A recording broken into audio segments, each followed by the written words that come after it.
হাদিসটা বুখারী শরীফে এসেছে। আল্লাহ নবী রমজান মাসে রোজা রেখেছেন, মসজিদে হুজুর আমার বসে আছেন, সাহাবীরা ইফতার নিয়ে আল্লাহ নবী সম্মুখে হাজির করে দিলেন। আল্লাহ নবী ইফতারটা খেলেন না, আইদিয়াকুম হাত দিয়ে দয়ার নবী আমার একটু সরিয়ে দিলেন। ফের বলছি হাদিসটা বুখারী শরীফের হাদিস। আল্লাহ নবী যখন একটা দিন ইফতার করলেন না, সাহাবীদের মনটা খারাপ। দয়ার নবী একটা দিন না খেয়ে আছে, কষ্ট আর কষ্ট। নবী যখন ইফতার করলেন না, আল্লাহ নবীকে একসঙ্গে দুটো রোজা রাখতে চায়, ঠিক তাই হয়ে গেছে। আল্লাহ নবী সারাদিন কিছুই খেলেন না। পরের দিন নবী আমার ইফতারের জন্য বসেছে, সাহাবীরা লাইন দিয়ে বসেছে। নবীকে ইফতার আগের দিনের তুলনায় একটু বেশি দিয়েছে, কেন নবী তো 2 দিন ধরে কিছু খেলেন না। আল্লাহ নবী আইদিয়াকুম হাত দিয়ে ইফতারটা সরিয়ে দিয়েছেন। নবীও 2 দিন খেলেন না, 3 দিন পর্যন্ত নবী রোজা রেখেছেন। 3 দিনের মাথায় সাহাবীরা বেশি অঙ্কের একটু ইফতার দিয়েছেন, আল্লাহ নবী আবার হাত দিয়ে সরিয়ে দিয়েছেন। ওই হাদিসে বুখারীতে এসেছে আইয়ামু খামসা, আল্লাহ নবী 5 দিন না খেয়ে একটানা রোজা রেখেছে। একটা সাহাবা থাকতে পারলেন না, মনের কষ্টে দাঁড়িয়ে উঠে বললেন, ও আল্লাহ নবী, আপনি একটা বার বলেন কোরআন নাজিল হয়েছে আপনার উপরে না আমাদের উপরে? আল্লাহ নবী বললেন, কোরআন নাজিল হয়েছে আমি মুহাম্মদ সাল্লাল্লাহু আলাইহি ওয়াসাল্লাম আমার উপরে। হুজুর, কোরআন যদি আপনার উপরে নাজিল হয়, ওই কোরআনে আল্লাহ তো আপনাকে জানিয়েছে সুম্মা আতিমু সিয়ামা ইলাল লাইল, সন্ধ্যা যখন হয়ে যাবে রোজাটা ভঙ্গ করে তোমরা ইফতারটা হালাল করে খাও। আপনি রোজাটা ভঙ্গ না করে 5 দিন একটানা আপনি কেন রোজা রাখলেন? জবাব দাও। আমার দয়ার নবী বললেন, তোমরা দেখতে পাও আমি দুনিয়ার কোনো ইফতার করিনি, কিন্তু আমার আল্লাহ জান্নাতি ইফতার প্রতি সময় আমাকে খাইয়ে দেয়। আরেকটু জোরে হবে না? এবার বলেন, কোরআনে এসেছে কি সুম্মা আতিমুস সিয়ামা ইলাল লাইল, যখন সন্ধ্যা হয়ে যাবে রোজাটা ভঙ্গ করে ইফতারটা হালাল করো। তাহলে নবী কি করলেন? 5 দিন একটানা রোজা রেখেছেন, ইফতার খেলেন। এখন নবীর ধর্মের নিয়ম আর আমাদের ধর্ম একই। নবীর ধর্ম পালন করার নিয়ম আর আমাদের ধর্ম পালন করার নিয়ম একই একই না, একই না। তাহলে কি করে আপনি বলেন? কি করে বলেন? আল্লাহ বোঝাতে চেয়েছে ধর্ম নবীদের ব্যাপারে নবী সম্পূর্ণ আলাদা কোয়ালিটি। যত নবী এসেছে সব নবীর চাইতে আমার নবী হলো আলাদা কোয়ালিটি। সমস্ত নবীরা এসেছে মুহররমের 10 তারিখ শুক্রবার আশুরাতে, আর আমার নবী এসেছে ওদের মাস ছিল মুহররম, নবীর মাস ছিল রবিউল আউয়াল, ওদের তারিখ ছিল দেখা যায় 10 তারিখ, নবীর তারিখ ছিল 12 তারিখ, ওদের মাস ছিল, ওদের বাদ ছিল শুক্রবার, নবী এসেছে সোমবার। মাসও আলাদা, 12 আলাদা, তারিখও আলাদা, আর নবী হিসাবেও সম্পূর্ণ আলাদা। চলেন আমি আপনার কাছে আর একটা অপশন বলি। আল্লাহ নবী এক সময় যখন মেরাজ শরীফে চলে গেছেন, আল্লাহর সঙ্গে দিদার লাভ করেছেন, আল্লাহর সঙ্গে দেখা সাক্ষাৎ করেছেন, কতটা কাছাকাছি দেখেছেন এটা আমার বিষয় নয়। আল্লাহ নবী যখন দুনিয়াতে নিচে চলে আসলেন, সাহাবীরা জিজ্ঞাসা করলেন, ইয়া রাসূলুল্লাহ, হাবিবাল্লাহ, আমরা তো মানুষের সঙ্গে কথা বললে মানুষের কণ্ঠ দেখে বুঝতে পারি এটা পুরুষ মানুষ, নারীদের সঙ্গে কথা বললে আমরা তো বুঝতে পারি এটা নারীদের কণ্ঠ, হিজড়াদের সঙ্গে কথা বললে আমরা বুঝতে পারি এটা তৃতীয় লিঙ্গ, এটা হলো হিজড়ার কণ্ঠ। আল্লাহর সঙ্গে কথা বলেছেন, আল্লাহর কণ্ঠটা কেমন একটু বলবে? দয়ার নবী আমার তখন মেজাজ নিয়ে বলেছিলেন, পুরুষের কণ্ঠ তোমরা বুঝতে পারো, নারীদের কণ্ঠ বুঝতে পারো, হিজড়া তৃতীয় লিঙ্গের কণ্ঠ তোমরা বুঝতে পারো। আমি যে আল্লাহর সঙ্গে কথা বলেছি, আল্লাহ আমার সঙ্গে কথা বলেছে, আল্লাহ তিনি আল্লাহর জায়গায় আছে, আমি মুহাম্মাদের জায়গায় আছি। যা ছিল ওখানে ওটা আমাদের 2 জনের ভিতরে সীমা। জোরে বলে আর একটু জোরে হবে না? এবার নবী কি দুনিয়াতে সব কথা এসে বলেছে? কিছু কিছু কথা সীমাবদ্ধ থাকে না? বন্ধু বন্ধু সীমাবদ্ধ থাকে তো? বন্ধু বন্ধুর মধ্যে কি বাবু বন্ধু বন্ধুর মধ্যে সীমাবদ্ধ থাকে না? বলে মরেও যাবি তবুও কখনো এই কথাটা কারোর সঙ্গে ফাহেশ করা যাবে না। ফের বলছি, আমার নবী হলো বেমিসাল, যার কোনো উদাহরণ হয় না। আম্মা জান আয়েশা সিদ্দিকা রাদিয়াল্লাহু তাআলা আনহা আমার নবীকে একটু এক সময় কাছে নেওয়ার জন্য চেষ্টা যে এই সময় নবীকে কাছে পেতে চাই, অন্যটা এরকম ফেলেছে, আমার দিকে দেখেন, অন্যটা নিয়েছে, নবীকে পিছনে দিয়েছে, টেনেছে, ভিতর দিকে চলে এসেছে, নবী দাঁড়িয়ে আছে। সুবহানাল্লাহ। আম্মা জান আয়েশা সিদ্দিকা রাদিয়াল্লাহু তাআলা আনহা চমকে গেলেন, আমি স্বপ্ন দেখছি না ঠিক, আবার অন্যটা নিয়েছে, নবীকে পিছনের দিকে ফেলে তো বুকের দিকে নেবে, অন্যটা চলে এসেছে। আম্মা জান আয়েশা সিদ্দিকা রাদিয়াল্লাহু তাআলা ভয়ে যেন একটু কাঁপতে শুরু হয়ে গেল। আমার নবীকে জিজ্ঞাসা করছে, ইয়া রাসূলুল্লাহ, আপনি কে? আপনি কি সেই মুহাম্মদ সাল্লাল্লাহু আলাইহি ওয়াসাল্লাম না অন্য কেউ? আমার নবী মুস্কি হেসে বললেন, কই আর একবার টেরাই করো তো। আম্মা জান যখন আবার অন্যটা নিয়ে আর একবার যখন টেরাই করেছে, আমার নবী আম্মা জান আয়েশা সিদ্দিকা রাদিয়াল্লাহু তাআলা আনহার কাছাকাছির সঙ্গে স্পষ্ট হয়ে গেছে। তখন আমার নবী বলেছিলেন, তখন ছিলাম আলাদা পরিবেশ, এখন আছি মুহাম্মদের পরিবেশ। জোরে বলেন। আপনি মাদ্রাসার দু চারটে কিতাব পড়ে মাওলানা হয়ে সার্টিফিকেট নিয়েছে, তো মানুষের বানানো কিতাব, বানানো কিতাব মানে এই হাদিস থেকে ওখানে নিয়েছে, ও হাদিসটা ওখানে নিয়েছে, যেটা প্রয়োজন সেটা তুলে ধরেছে। আপনি নবী সম্পর্কে বিরাট কিছু জেনে যাবেন, পারবেন না, পারবেন না। আমার নবী ফের বলছি, বেমিসাল, বেমিসাল। বলছো ভাই?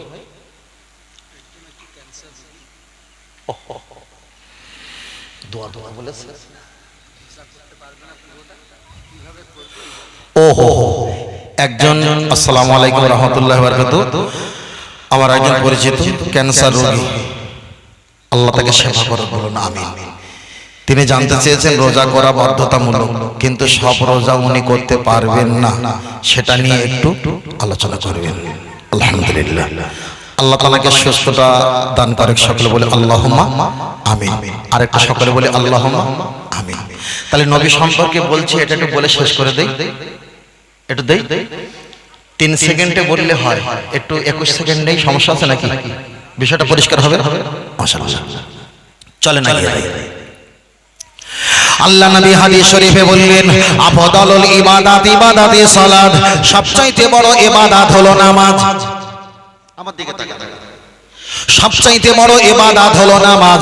এবার আমি আপনার কাছে একটাই কথা বলতে চেয়েছি, আপনার ওযু নাই আপনি ওয়াজ করতে পারেন, আপনার ওযু নাই ওয়াজ করতে পারেন, আপনার ওযু নাই মসজিদে আযান দিতে পারেন। শুধু ক্যান্সারের মশলাটা বুঝবে, একটু অন্যদিকে যে অনেক কটা শেখা হয়ে যাবে, পরিষ্কার হবে। তাহলে আপনার ওযু নেই আপনি ওয়াজ করতে পারেন, আপনার ওযু নেই ওয়াজ শুনতে পারেন, আপনার ওযু নাই মসজিদে আযান দিতে পারেন। তবে এই না আগামী কালকের যেন আপনারা বলবেন না সুন্দরবনের মফিজুল হুজুর এসে বলেছে বিনা ওযুতে মসজিদে আযান দিতে হয়, এটা আমি বলিনি। ওযু যদি না থাকে, ওযু থাকা না থাকা অবস্থায় মসজিদে আযান দেওয়া যায়, ওয়াজ শোনা যায়, ওয়াজ করা যায়। কিন্তু আমি আপনাকে বলতে চেয়েছি, আপনার ওযু নাই ছাগল বকরি দুম্বা মহিষ আপনি জবাই করতে পারেন, আপনার ওযু নাই কবর জিয়ারত করতে পারেন, আপনার ওযু নাই সালামে কিয়াম পড়তে পারেন, আপনার ওযু নাই আপনি দান খয়রাত করতে পারেন, আপনার ওযু নাই আপনি লা ইলাহা ইল্লাল্লাহ জিকির করতে পারেন, আপনার ওযু নাই দোয়া তাবিজ লিখতে পারেন, আপনার ওযু নাই সেহরি খেতে পারেন, আপনার ওযু নাই ইফতার খেতে পারো, আপনার ওযু নাই কবর জিয়ারত করতে পারো, আপনার ওযু নাই ফাতিহা আপনি দোয়া খায়ের মোনাজাত করতে পারো। আপনার যদি ওযু না থাকে, কোরআনে স্পষ্ট না করে হাত না দিয়ে মুখস্থ থাকলে বিনা ওযুতে মুখস্থ কোরআন পড়া যাবে, কিন্তু হানাফি মাযহাবের মাসলা হলো ওযু যদি থাকে আর ওযুর ভিতরে যদি সন্দেহ এসে হাজির হয়ে যায়, সন্দেহযুক্ত ওযু নিয়ে নামাজ পড়া যাবে না। তাহলে এখানে প্রমাণ হয়ে গেল বিনা ওযুতে 90% ইবাদত করা যেতে পারে, কিন্তু বিনা ওযুতে নামাজ পড়া একটা। ওই জায়গা যাবো আরেকটা। চলেন আমি আপনাকে বোঝাতে চেয়েছি, ও ভালো করে খেয়াল করে দেখবেন। আপনার টাকা নেই হজ করার প্রয়োজন নেই, আপনার টাকা নেই কুরবানি দেওয়ার প্রয়োজন নেই, আপনার টাকা নেই দান করার প্রয়োজন নেই, আপনার টাকা নেই ফিতরা দেওয়ার প্রয়োজন নেই, আপনার টাকা নেই কুরবানি দেওয়ার প্রয়োজন নেই। আপনি যদি অসহায় গরিব হও, দানের টাকা, আপনার যাকাতের টাকা, ফিতরার টাকা নিতে পারো। টাকা যদি না থাকে এগুলো করার কোনো প্রয়োজন নেই। তবে আল্লাহর বান্দা জেনে রেখে দাও, আপনি যদি অসুস্থ অসুস্থ ব্যক্তি হয়ে যাও, দাঁড়িয়ে দাঁড়িয়ে নামাজ পড়ো, দাঁড়িয়ে নামাজ পড়লে মাথার চক্কর যদি দেয়, তুমি আসন গুড়িয়ে আসনটা ভাঁজ করে নিয়ে নামাজ পড়ো। আসন গুড়ালে যদি পায়ের সমস্যা হয়, আল্লাহর কাবার দিকে পাটা লম্বা করো। কোথায় এসেছে যত সংখ্যা বসিরাট হুজুরে নামাজ শিক্ষায় আছে, আল্লাহর কাবার দিকে পাটা লম্বা করো। আপনি আল্লাহর কাবার দিকে পাটা লম্বা করে দিয়ে পিছনে দুটো চারটে বালিশ দাও, পানি দিয়ে উজু করলে রোগের পরিমাণ যদি বেড়ে যায়, তায়াম্মুমের তিনটে ফরজ তুমি মাটিতে হাত দিয়ে তায়াম্মুম করে নাও। সেজদা দিলে মাথার যন্ত্রণা যদি বেড়ে যায়, দোনো আইডিয়াকুম দুটো হাত নামাজের মুসাল্লা বানিয়ে নাও। এখানে মাথা ঠেকাতে যদি অসুবিধা হয়, হাত গুটো করতে যদি অসুবিধা হয়, ইশারা ইশারা সেজদা দাও। তাহলে পৃথিবীতে 90% ইবাদত বিনা ওযুতে করা যেতে পারে, কিন্তু সন্দেহযুক্ত ওযু নিয়ে নামাজ পড়া যাবে না, যাবে না।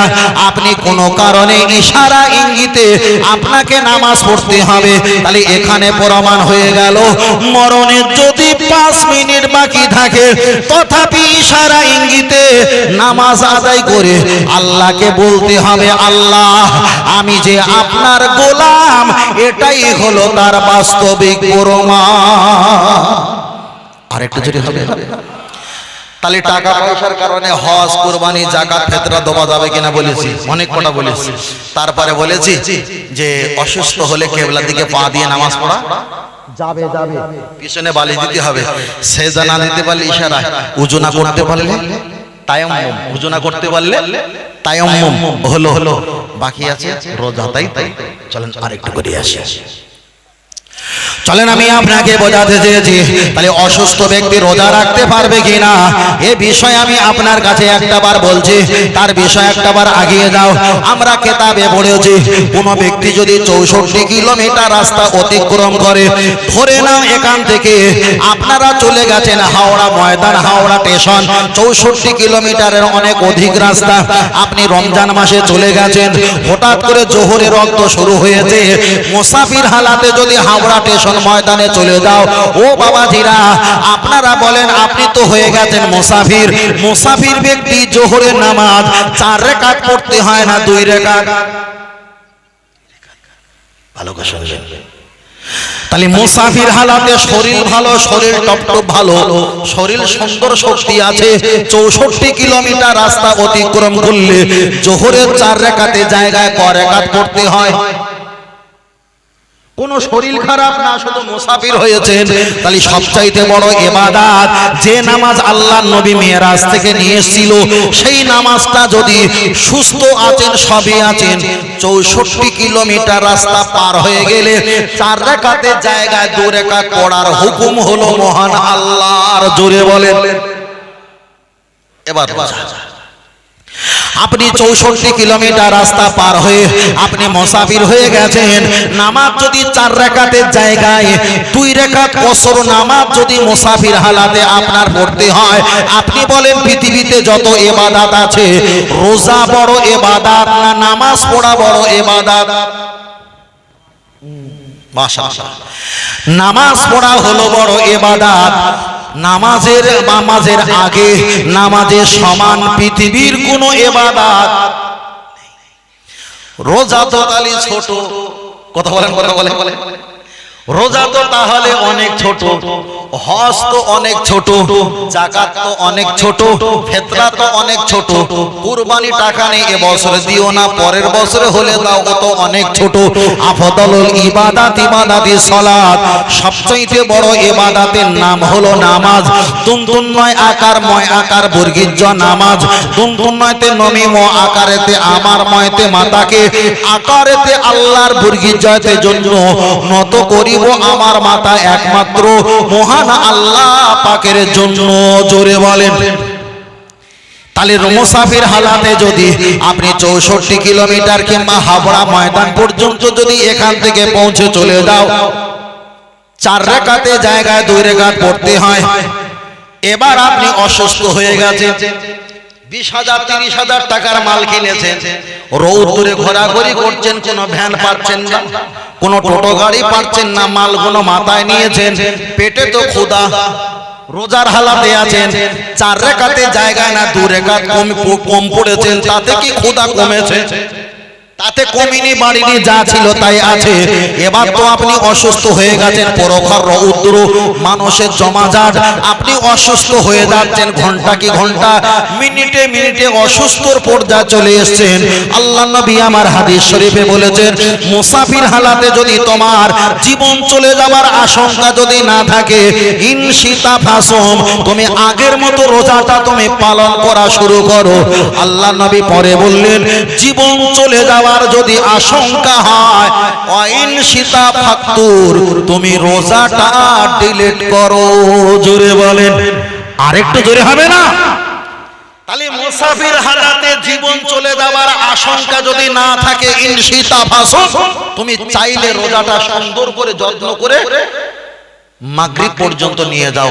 ওয়াইন সীতা ফাতুর, ডিলিট কর দো। যদি তোমার জীবন চলে যাবার আশঙ্কা থাকে, তাহলে কি করবে? রোজাটাকে, কথা বলেন বড় ভাই, ভঙ্গ করে দাও, ডিলিট করে দাও। যারা ক্যান্সার পেশেন্ট, এই যে ডায়ালিসিস করতে হয় সপ্তাহে 2 দিন, সপ্তাহে 1 দিন, 10 দিনে 2 দিন, ঠিক না বেঠিক? কথা বলতে পারেন নাকি?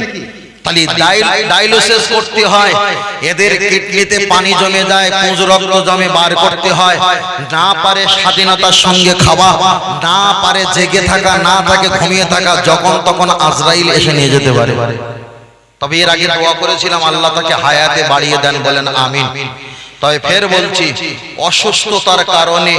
অসুস্থতার কারণে যদি বিপজ্জনক হয়, কারোর ক্যান্সার ধরা পড়েছে মুখ, কারো ধরা পড়েছে অনেক গভীরতা, যদি অসুস্থতা যদি পরিপূর্ণটা বেশি থাকে, তাহলে রোজা রাখার প্রয়োজন নেই।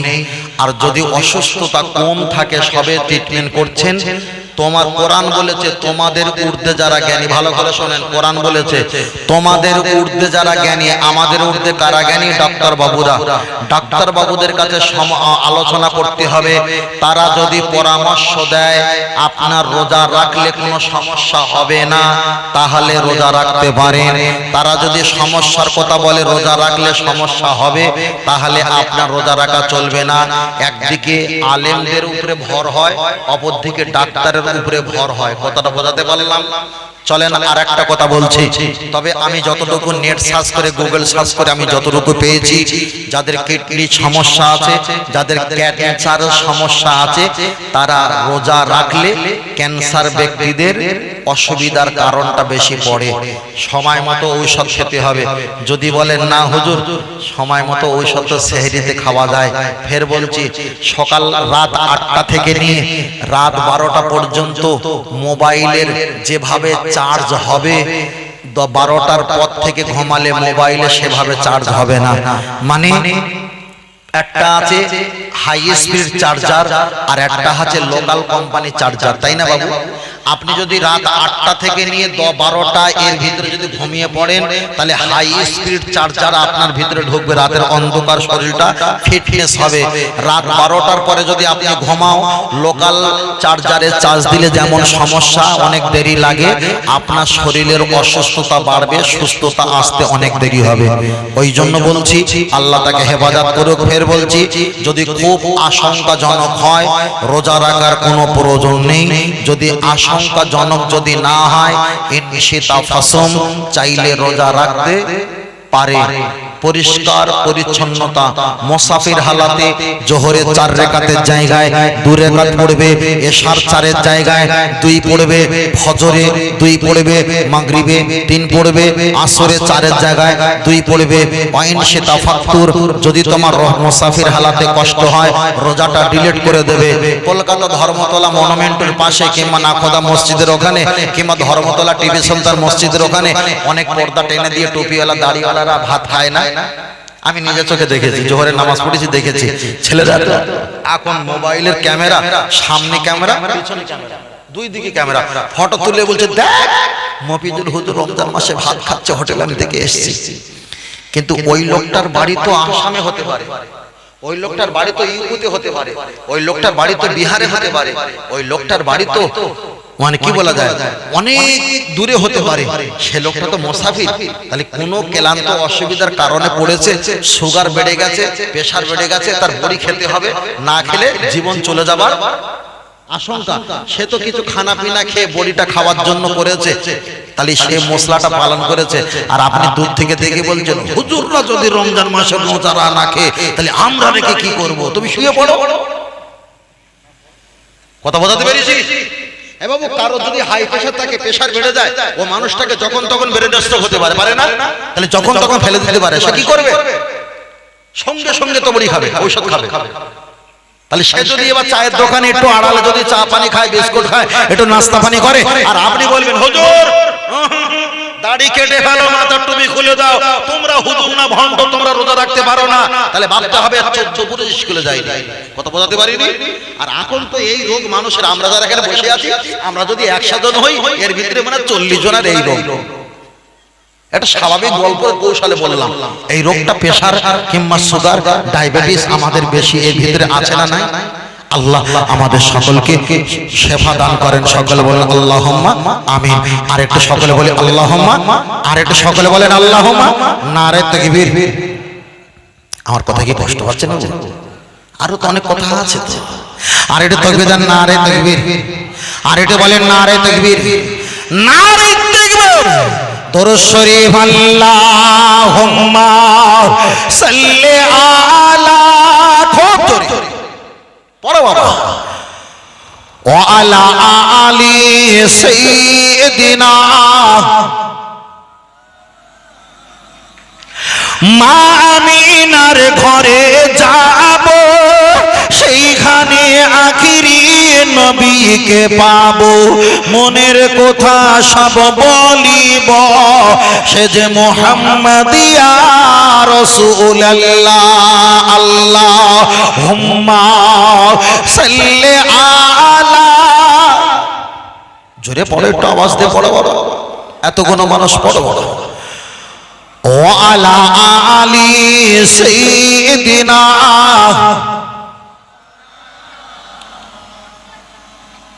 ফারিস্তে পড়েंगे नमाज़े जनाजा, जो मर जाए मोमिन मदीने के अंदर, पियो जामो लेकिन करने के अंदर, बड़ा मजा आएगा पीने के अंदर। तमन्ना है मेरी सीने के अंदर, मुझे मौत आए मदीने के अंदर। अल्लाहुम्मा सल्ली आला, माशाअल्लाह, व अला आली सय्यिदिना